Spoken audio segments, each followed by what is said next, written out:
তো শাহজাহান ইসলাম আমাদের সাথে ওনাদের ব্যক্তিগত কোনো ঝামেলা নেই বা আমাদের ব্যক্তিগতভাবে কোনো ধরনের কেউ রাজনীতি করে আমাদের সেই রাজনীতির অংশও নয়।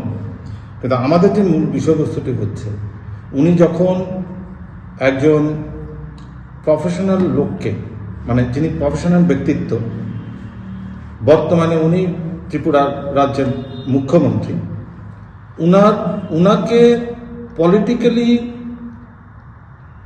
হয়তো ট্যাকেল করতে গিয়ে উনি সমস্ত দন্ত চিকিৎসকদের এইভাবে অবমাননা করেছেন, যেটা আমরা সত্যি মর্মাহত এবং এটা আমরা রাজনীতিবিদদের কাছ থেকে আমরা আশা করি না।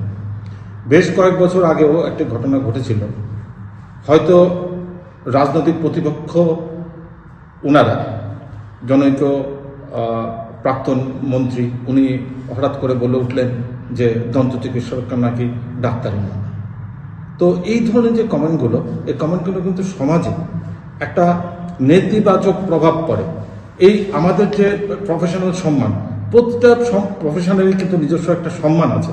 আপনারা আজকে এখানে কাজ করছেন, আপনাদের প্রফেশনাল ক্যালিবার আছে, প্রফেশনাল ডিগনিটি আছে, সমস্ত কিছু মেনটেন করেন।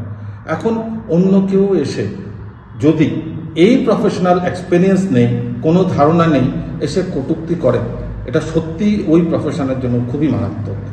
এবং আমরা যে নামটা জেনেছি, ওনার সঙ্গে আমাদের অ্যাকচুয়ালি ব্যক্তিগত কোনো পরিচয় নেই বা কোনো ধারণাও নেই।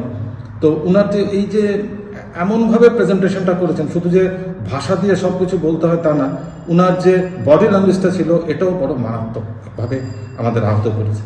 আমরা চাই উনি নিঃশর্তভাবে ক্ষমা প্রার্থনা করুক আমাদের দন্ত চিকিৎসক সমাজের সমস্ত সবাইকে, কারণ এটি শুধুমাত্র একা প্রফেসর ডক্টর মানিক সাহাকে অপমান করা নয়, এটা কিন্তু সমস্ত প্রফেশনের আমাদের যারা আছেন তাদের সবাইকে প্রফেশনালি অ্যাটাক করা বা প্রফেশনটাকে একটু নিচে নামানো মনে হয়েছে আমাদের কাছে।